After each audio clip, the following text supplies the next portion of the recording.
Hi, everybody. This is Cindy, Robbie's mom, and I'm here with another episode of Mom's Minute. And typically, I've been talking to other moms that have kids with autism, but I thought I would do something a little different today as moms keep mentioning having meetings and doing IEP meetings and things like that. I said, let me bring somebody on that this is actually their specialty and this is what they do for a living. So today, we're going to talk to Gail. Hi, Gail. Thanks for being with us. And Gail, tell us, I want people to know what you do, what your business is. First, explain what an IEP is for people that don't know. So an IEP is an individualized educational program that is designed to help children with challenges in their daily life and also their educational life. It has all of the modifications and all of the clinical things that we need to know about that student. In particular, it lists all the benchmarks that a student should achieve in order to succeed in a school system. So an IEP is a very, very important template for a student with challenges. Okay, so it's not necessarily for people with autism. It could be kids that are dyslexic or...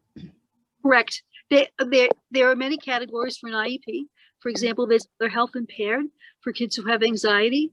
There's kids who are communication impaired, who need hearing devices and communication devices in the room, and they have that category in their IEP. So it's very important to read the first page of the IEP, if you're looking at it, to see what the diagnosis is and what the classification is. Mm-hmm. So, I want to get to how we even get to the point where somebody even knows that they need an IEP. So I've been talking to moms that their kids are as young now as 18 months and they're starting to realize that there's issues and their kids need early intervention, right? So they start with the early intervention, but then they start school around 3 years old, correct? Are they still doing that where they start school at 3? But there's also very early intervention. In some areas, you can get preschool as early as 2.5 years. Mm-hmm. Preschool teacher is actually the first line of defense because they may notice something that the parent has not noticed, or they may see something that is atypical that might be a warning sign or a red flag, and they point it out to the parent. But if the parent sees this themselves, then hold on, move your camera. You're disappearing. You're like, there you go. Perfect. Yeah. Yeah, I told you. So if the parent notices something, a good resource to begin is to visit a neuropsychologist, because that person is going to do an overview of testing to find out exactly what is going on, whether it's autism, other health impaired, communication delay, etc. As the child gets a little bit older, the neuropsych person can do tests that have subtests in them so that you can very accurately pinpoint exactly where the disability lies. Okay, yeah, because Robbie, he would be 31 now. Okay, so my information that I know is from 30 years ago. And when he was diagnosed, we saw a developmental pediatrician and he said he had PDD NOS, right? Pervasive developmental disorder. I'm not hearing anybody use that term anymore, so I don't know if they even use it. I've heard that they don't even say Asperger's anymore. What I'm learning from other moms is now they're saying level 1, level 2, level 3 autism. So is that what you're talking about, where they pinpoint it's more accurate now? So in other words, if you think about autism as a continuum, I'm going to use that as an example, as a spectrum. Right. So you know where that child lies on that spectrum. Right. Is he low functioning, moderate functioning? Is his IQ amenable to, let's say, maybe a little bit of mainstreaming? Are there other things? Is there executive functioning that's impaired? Is there a processing problem?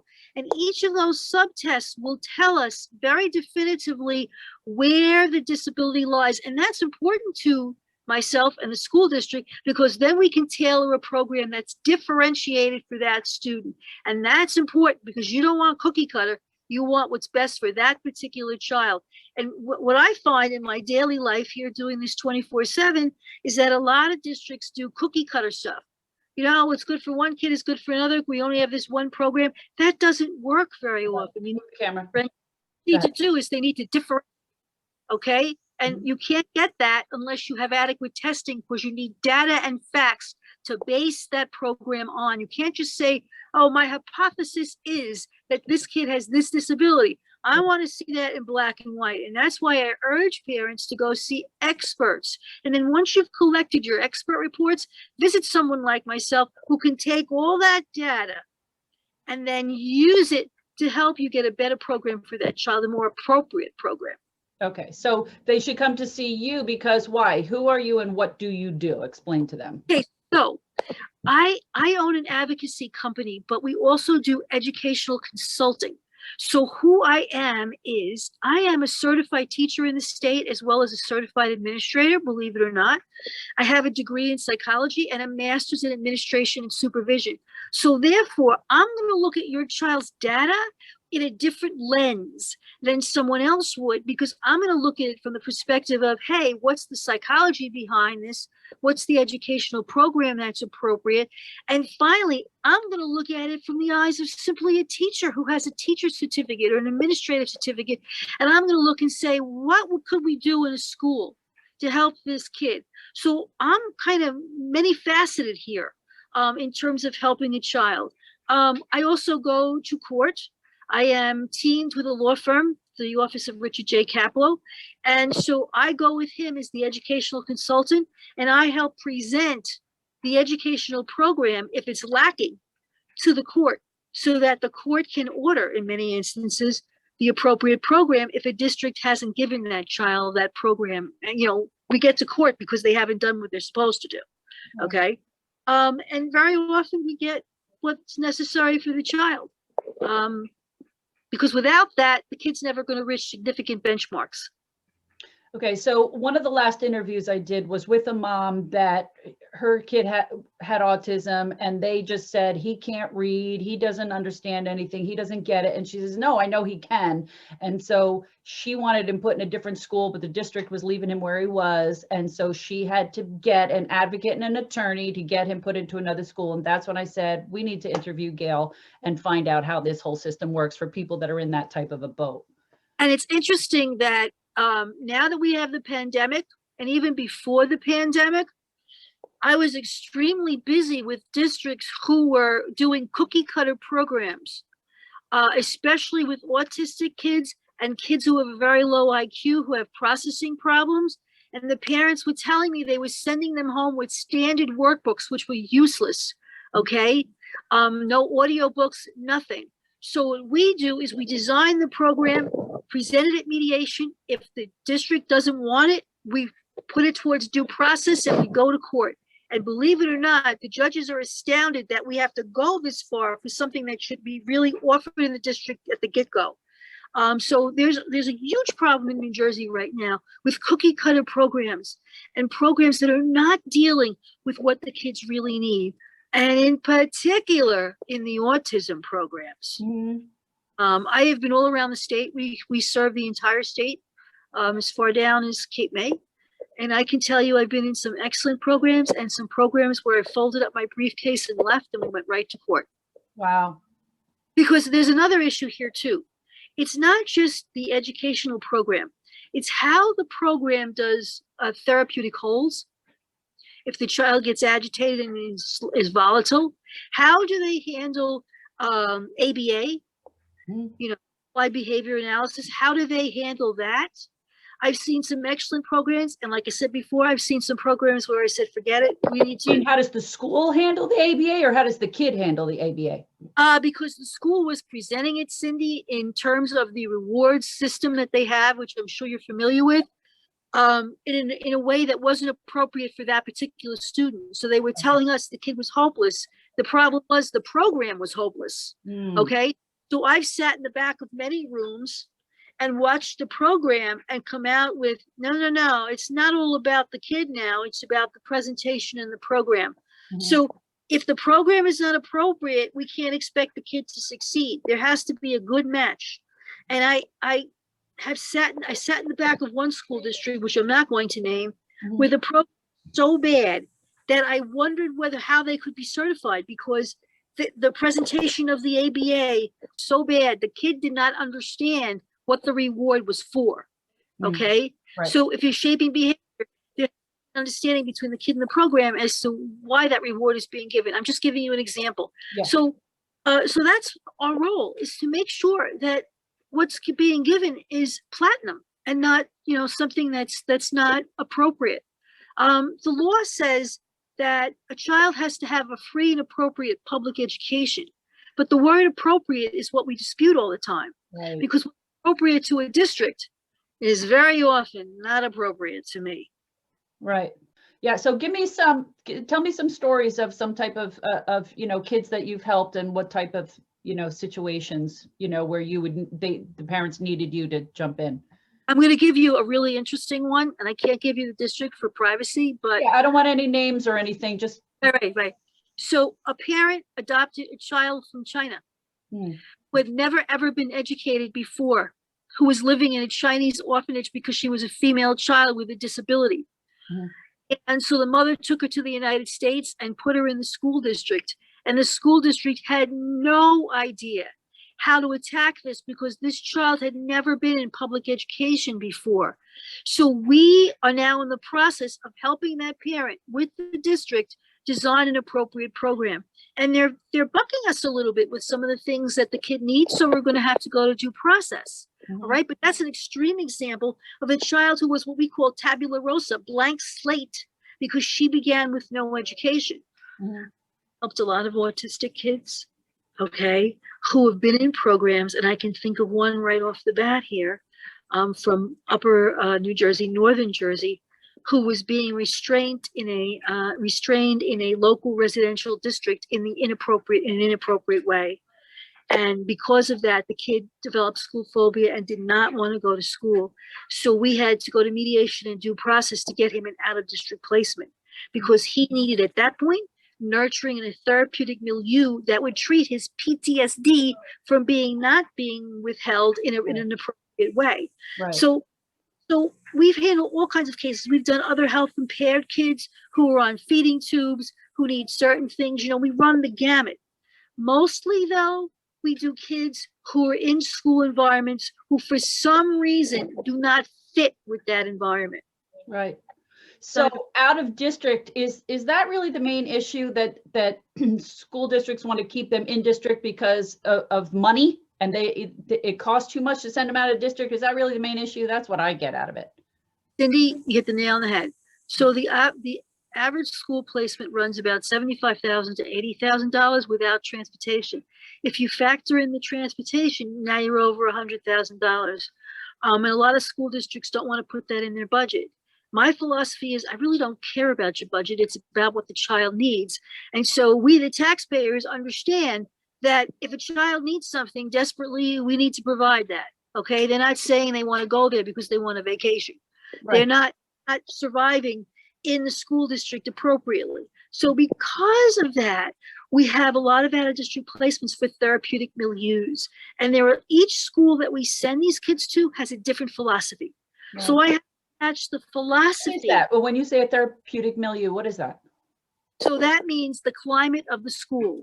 Okay. For example, there's one school that I send to where I call it the Zen school. It's very quiet, Cindy. If it has a meltdown, he gets removed from the room. Okay. I send to another school that's a lot more active. How do they remove them if they're having a meltdown? I mean, they have to physically pull them out, right? Sometimes they have to pick them up and remove them. And there's a whole set of acceptable movements to remove the child. Okay. You just can't pick them up. You have to do it in a certain way. The child is not going to be harmed and not traumatized by the removal. In other schools, they remove by having the school psychologist come in who has a relationship, hopefully, with that child and can remove them without picking them up. Right? Time out with me. You needed to talk to me. And I have one particular school that I send to that the school psychologist is really good. He doesn't have to pick them up. Come on, come with me. We need to talk. There's another school that I visited that has a special room where they can sit to cool down. Right. It doesn't have a lot of stimuli in there, but it's a nice place for them to kind of catch their breath, calm down, talk to a school staff member, and then return to class.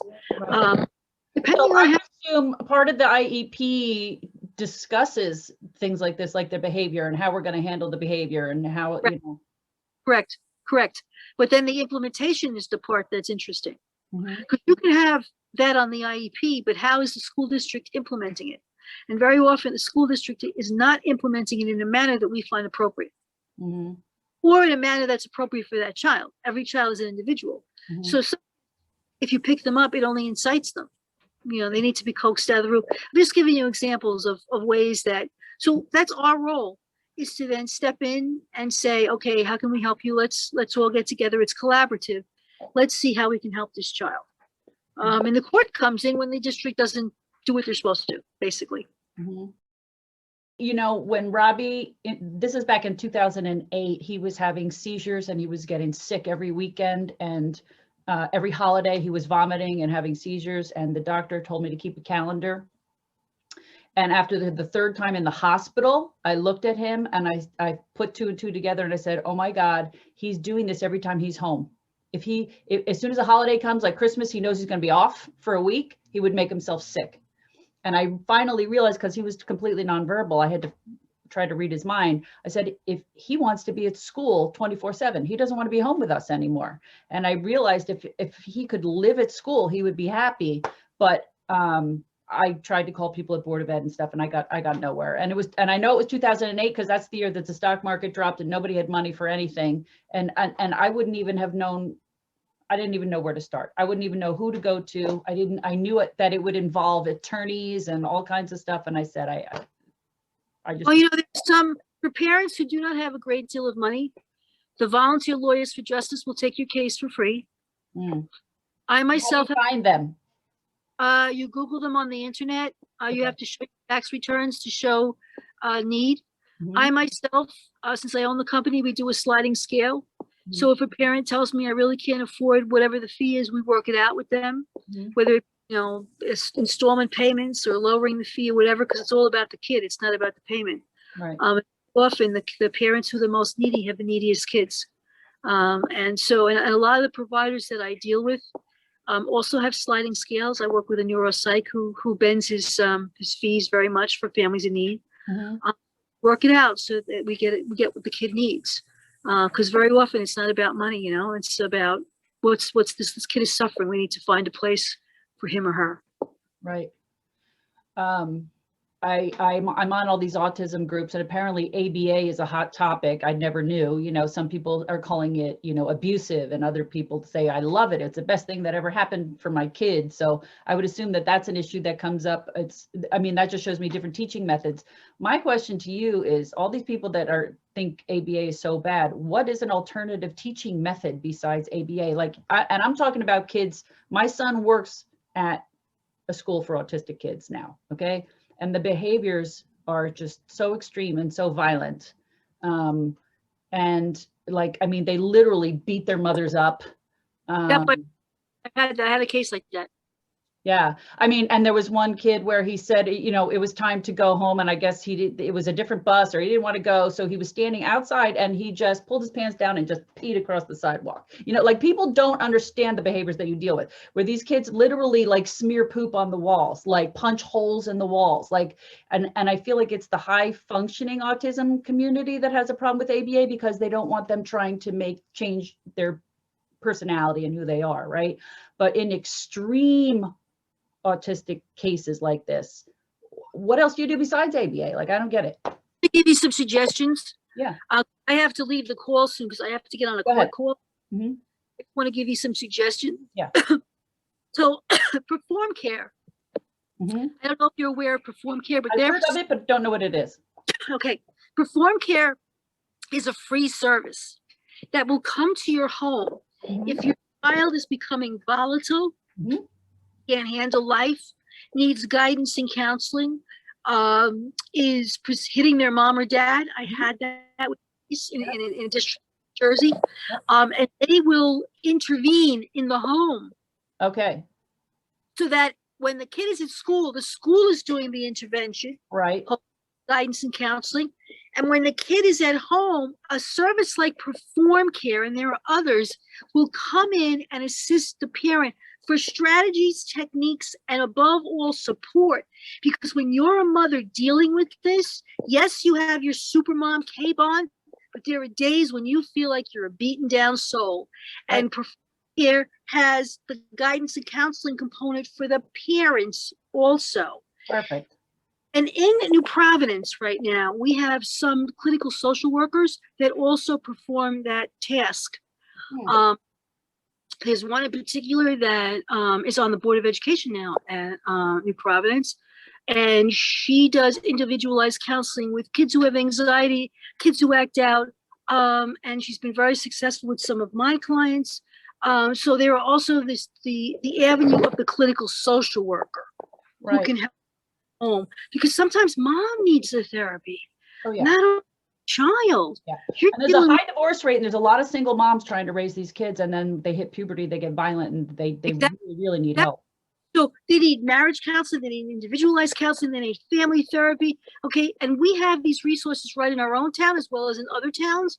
So if people call me, they call my office, I can direct you to people that we've already dealt with, that we know have a success rate that is proven, that parents have told me, hey, I went there and it felt a lot better. Yeah.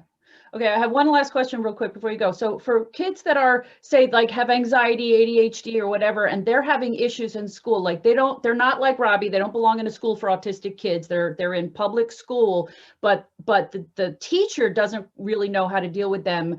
They'd be better off having an aide. I've heard that people have trouble getting the school to pay for them to have an aide. Okay, and Cindy, there's also a difference between an aide and a paraprofessional. Okay. In a school district, which again, I won't name, where the principal thought that a $12 an hour aide with a difficult child who wasn't trained was going to solve the problem. Right. And my report to that is, I would rather have a paraprofessional who has some college and training in the special ed population to deal with this child. And yes, it's difficult to get that kind of staff because it's expensive to the district. But again, we don't really care about that. We care about what's important for the child. And that's something that we take to mediation. Okay. And we say, listen, this child needs individualized attention by someone with a significant background in special education, who knows the needs and techniques for this child, because we don't want to waste time with someone who's not adequately trained, because that's frustrating for the child and for the person who's been hired by the district, because they don't know what they're doing and the kid doesn't know what's going on. And you're going to create an environment that is not what's positive. It's going to be hostile. So we suggest that the person is adequately trained. And I've gone so far as to say, show me the resumes.